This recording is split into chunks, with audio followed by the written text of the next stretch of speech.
Alright guys, BLM here, back with a new video. In this video, with Watch Dogs Legion coming out in a few weeks, I decided to revisit previous games in the series, and I will be talking about my thoughts on Watch Dogs 1 and 2 after my latest replays.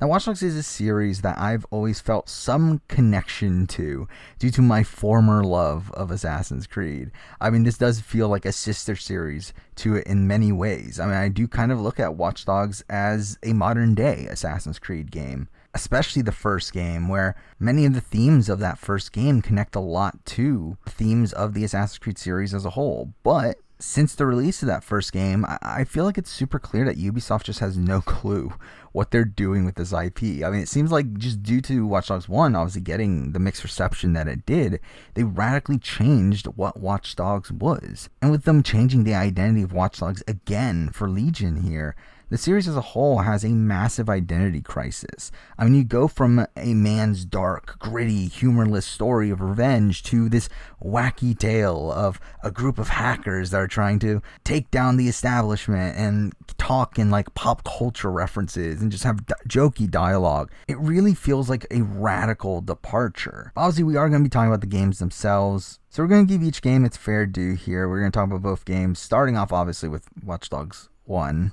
And as I mentioned, Watch Dogs 1 was released to a lot of mixed reception and a ton of disappointment in comparison to the E3 demo that we had seen when the game was announced. And while I do understand people's complaints with the game, especially at the time of release, I mean, I personally really do love the first Watch Dogs.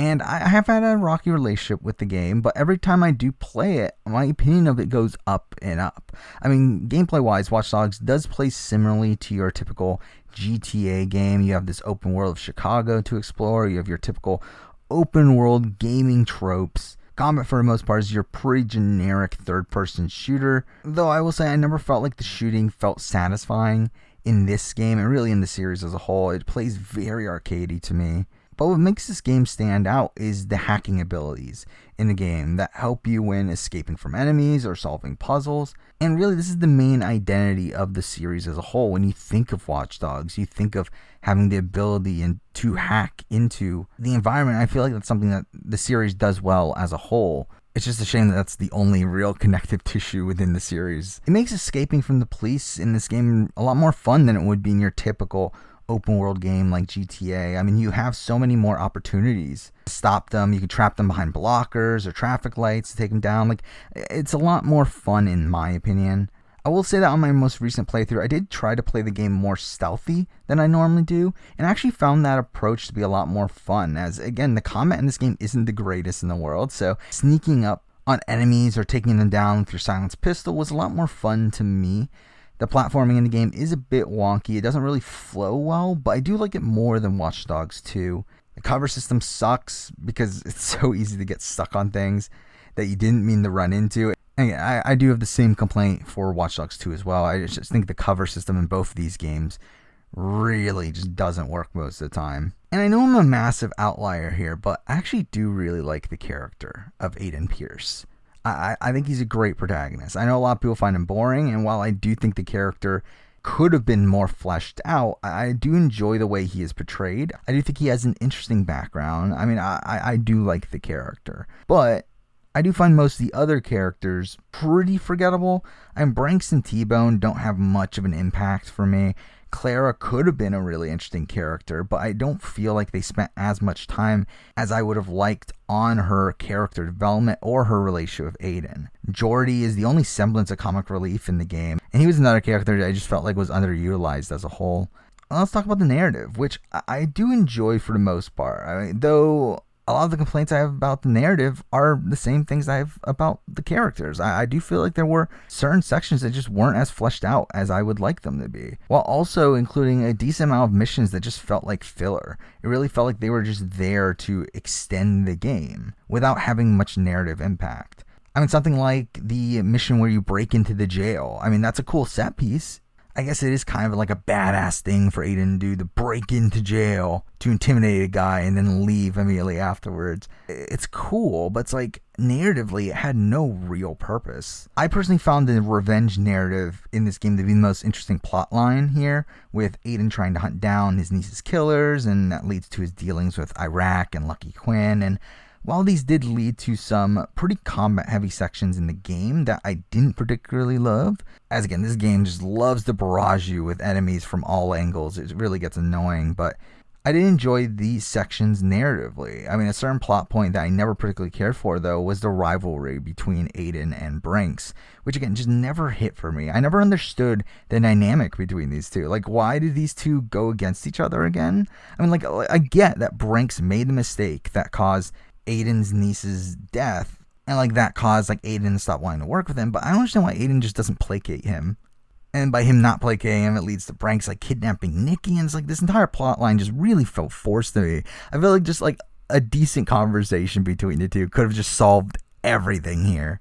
The game does follow a 5-act structure that really feels messy to me. It feels a bit random. Act 1 was a solid introduction with your typical like forced tutorial sections, but narratively it just didn't have much focus. It didn't really feel like much actually happened that ended up being important in the end game. Act 2 mostly follows Aiden trying to learn more about Iraq, but again, some of these missions just seem to be randomly thrown in here, and again, really made the section feel unfocused as well. Act 3 was probably the most focused of the bunch, encompassing of Aiden tracking down T-Bone and Pawnee.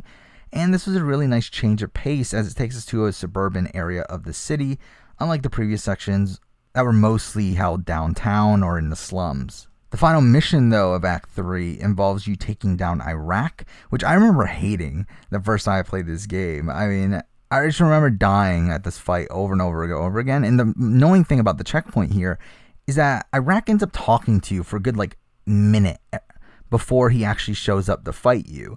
And the checkpoint was before that. So you had to listen to him argue with Aiden for a minute before actually fighting him. It was really annoying. But on this playthrough, though, I surprisingly did it on my first try. I don't know if it's just I got better at games or I understood the game as a whole better, but either way, I mean, it was a lot easier this time. Act 4 wraps up the revenge storyline with Aiden taking down Lucky Quinn, but this is another act that just feels kind of unfocused to me, with other like plot threads really just muddying up the story as a whole here, where like just randomly we find like Nikki's location, we have to rescue her.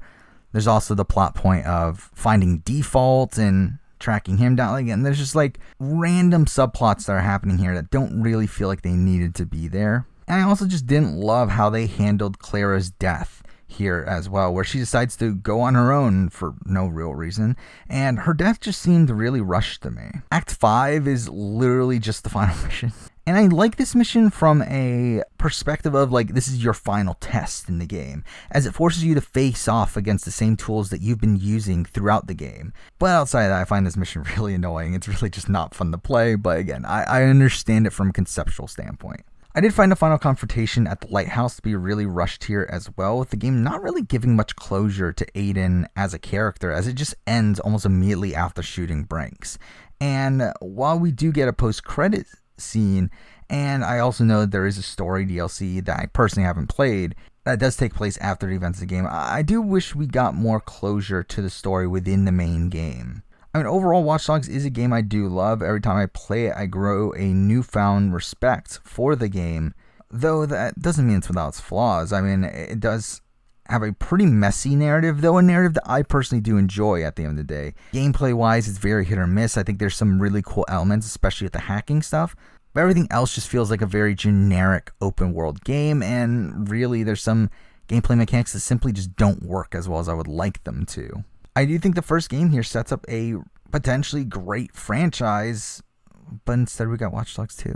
And let's talk about Watch Dogs 2, which, I mean, if you can't tell by the way I'm talking about it, I don't love Watch Dogs 2.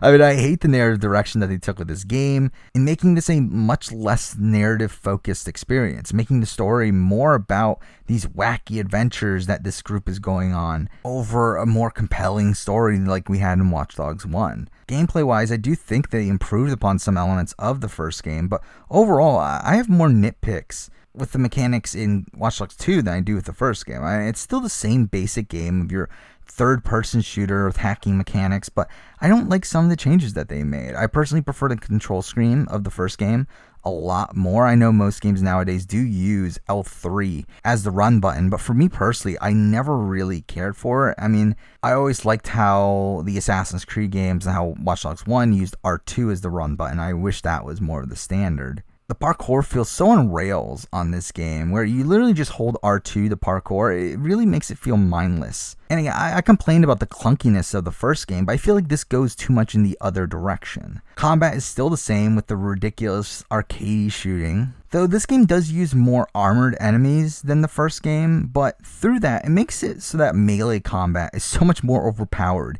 in this game, as melee attacks take down any enemy.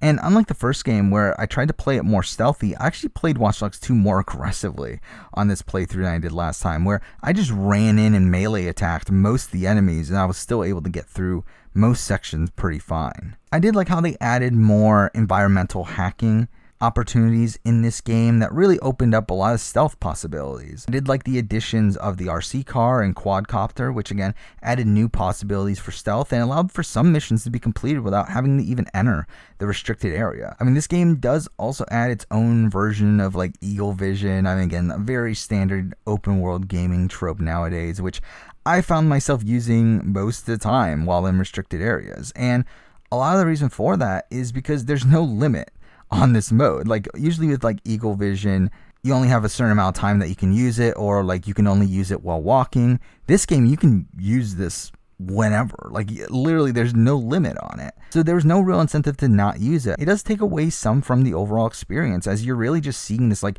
dark blue environment as you're running through these restricted areas, instead of actually appreciating the world that you're actually exploring. I will also say that I did find this game so much more repetitive than the first game as well, where most of the missions just involved entering a restricted area, getting the key to open all the doors, then downloading the private information past some of these doors that you can now open. And you use this private information to spread it to the masses, and it just felt like the same mission over and over and over again, just with a slightly different context. Character-wise, I didn't love this game either. I mean, Marcus is a fine protagonist. While he does have more personality than Aiden, I don't feel like there was much depth to him. I mean, we don't really learn much about him other than he can make pop culture references and he's anti-establishment, and that goes for all the characters here as well. I mean, Zatara, she's there.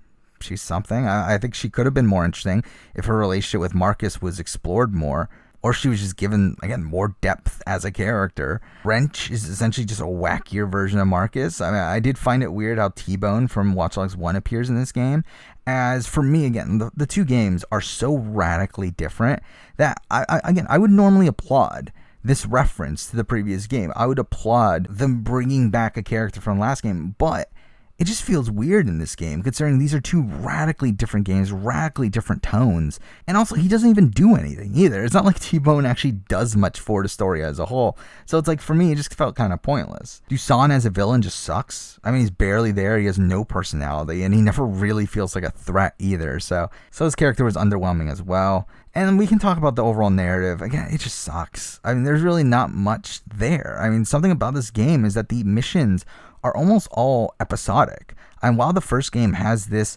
massive overarching narrative that the main story quest follows of Aiden trying to find his niece's killer and dealing with Branks, and this game comprises of a hacker group trying to get followers and do ridiculous things to get those followers. Again, it just feels like a radical departure from the first game, and it leads to a radically different tone and a radically different style of narrative. Marcus and his friends just come off as so self-centered in this game, where again, Aiden has a reason for his actions. He has a personal stake in what is going on, while Marcus just proclaims that he's doing this to help the underprivileged, but we never actually see how this benefits them outside of like them sticking it to the bad guy, and like there's really no actual stakes in this game. Like, we don't even see why Marcus wants to do this outside of the fact that he just wants to do it. Like, we don't see why. And the same thing goes for all these other characters. We just know nothing about these characters, and that's why the narrative in this game just feels so pointless to me.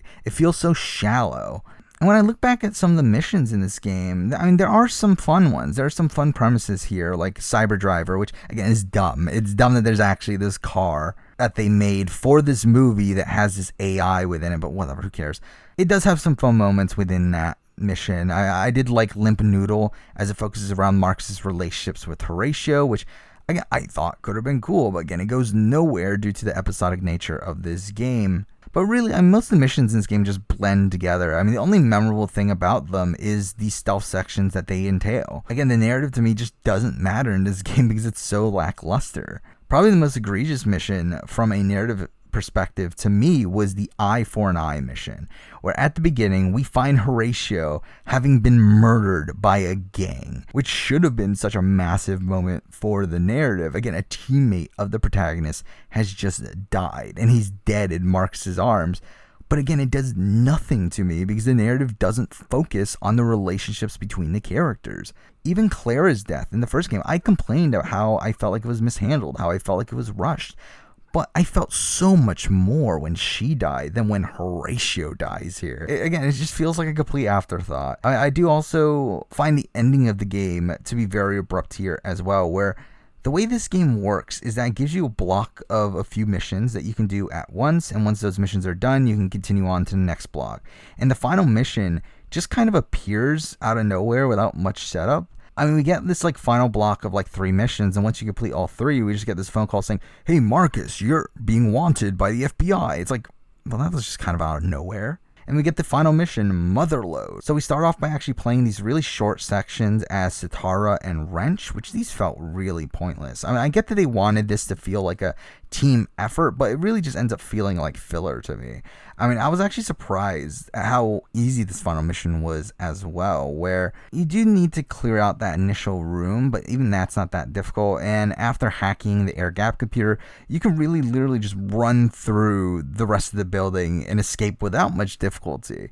I mean, there is no real big final confrontation in this game. It really just feels anticlimactic to me, as, again, overall, I never cared for anything that happened in this game. I mean, it is a complete failure of a narrative, in my opinion. Again, narrative wasn't the focus of this game. I think you can very clearly tell that's the case, but that doesn't excuse it from having a really terrible one still. And like for this game, I mean, overall, there are some minor improvements to the game gameplay wise, but I mean, outside of that, almost everything else is a massive downgrade for me. Again, terrible narrative, really bland characters, really repetitive mission design. So while I don't hate playing the actual game, I do find it to be a massively mediocre experience. And there we go. I mean, those are my thoughts on Watch Dogs 1 and 2. I mean, obviously, as I said, I personally love Watch Dogs 1, and I really don't love Watch Dogs 2. And I remember when Legion, when we were getting these rumors about this third Watch Dogs game, I was really hoping that they were going to go back to the roots of Watch Dogs, go back to what we got from Watch Dogs 1. But instead, it looks like we're just getting an even further exploration of the Watch Dogs 2 direction, where we're further negating the narrative experience and keeping the ridiculous tone of that second game. And conceptually, Watch Dogs Legion sounds cool. I mean, to be able to play as like any NPC is a cool idea, but knowing Ubisoft, more than likely it is going to be cheapened out in some sort of way. But also, it seems like that was just an excuse for them to really just not care about the story as a whole. Again, I haven't played the game. The game isn't out yet. So for all I know, I could be wrong. But for me personally, I'm not really that excited for Watch Dogs Legion, despite me probably going to be playing it at some point in the future. I wouldn't be surprised if I eventually make a video down the road where I talk about it. But it's like, really at the end of the day, everything I loved from that first Watch Dogs seems to be gone. So because that, the Watch Dogs series as a whole isn't that big of a priority for me anymore. But that is the video. Those are my thoughts on the Watch Dogs series up to this point. Thank you for watching.